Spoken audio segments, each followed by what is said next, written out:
چې د دې امت علم د الله په توفیق سره چا حفاظت کړی دی چې جواب یې درکړي. تپوس کوي د دې تاریخ نه د دې امت د عقیدې چا حفاظت کړی دی. تپوس وکړي. تپوس کوي د دې تاریخ نه چې د دې پیغمبر صلی الله علیه وسلم د حدیثونو دفاع چا کړی دی. د تپوس وکړي. د دنیا والو ته خو صرف دا ښکاري چې شیخ صاحب او مولوي صاحب سپینې جامې چې ولي او خبره ختمه شوه. ته د څه نه خبرې مړه لا هغه وخت نه واله د اوسه پورې الله سبحانه وتعالی د دې دین حفاظت کې دغه مونږ ته پته ده. خو حفاظت یې په سړو باندې کوي. حفاظت یې په سړو کوي. هغه سړي څوک دي؟ علما دي. او چې یو داسې سړی د دې امت نه کمیږي چې الله په هغه باندې د دین حفاظت کوي، دا به نقصان خبره نه دا به د غم او د خفګان خبره نه. الله لنډه خبره کړې ده. سبحان الله. قل هل يستوي الذين يعلمون والذين لا يعلمون. اے پیغمبر تپوس کوي د خلکو چې آیا برابر دي هغه خلک چې پوهیږي او هغه چې نه پوهیږي؟ برابر دي؟ نه دي برابر. نو د علماو مرګ د یو لوی مصیبت دی. خو موږ به څه کوو چې د علماو مرګ را باندې راشي؟ څه به کوو؟ دلته څو خبرې د علماو د مرګ نه مختصر ځکه چې وخت لږ پاتې ده. اولنۍ خبره هغه ده لکه نن یا پرون د دې امت نه او خصوصا زموږ د پښتنو نه یو لوی علم نه یو لوی شیخ نه خو داسې اولنۍ نه دی تللی، مخکې هم ډېر تلي او بیا به هم ځي.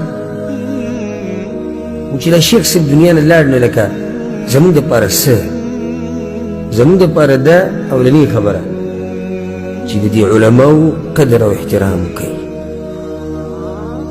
د علماو قدر او احترام کوي.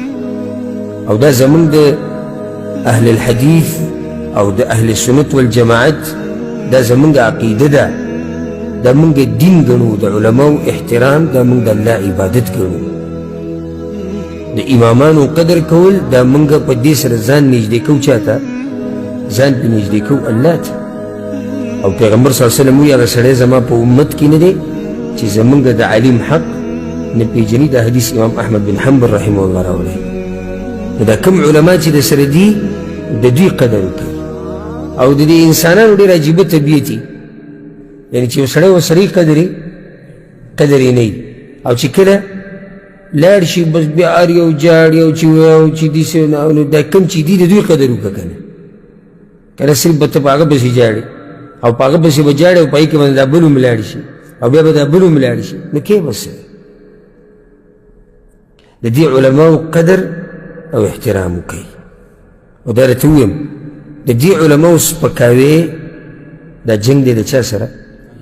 د الله سره. من عادى لي وليا فقد آذنته بالحق. الله وایي څوک چې زما یو ولی تنګی که نه نو الله وایي زه ورسره څه کوم؟ اعلان جنګ.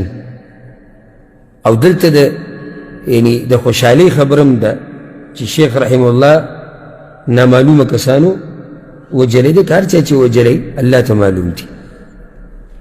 الله وایي چې څوک زما د ملګري سره دشمني کوي تنګی یې نو زه ورسره څه کوم؟ دشمني کوم. نو سم خیال دی چې یو سړی راولګي او د الله دا دوست مړ کړي د هغه سره به الله څه کوي؟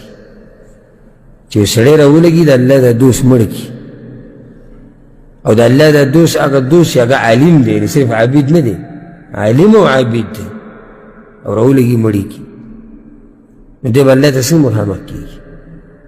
نو د علماو قدر او احترام کوئ.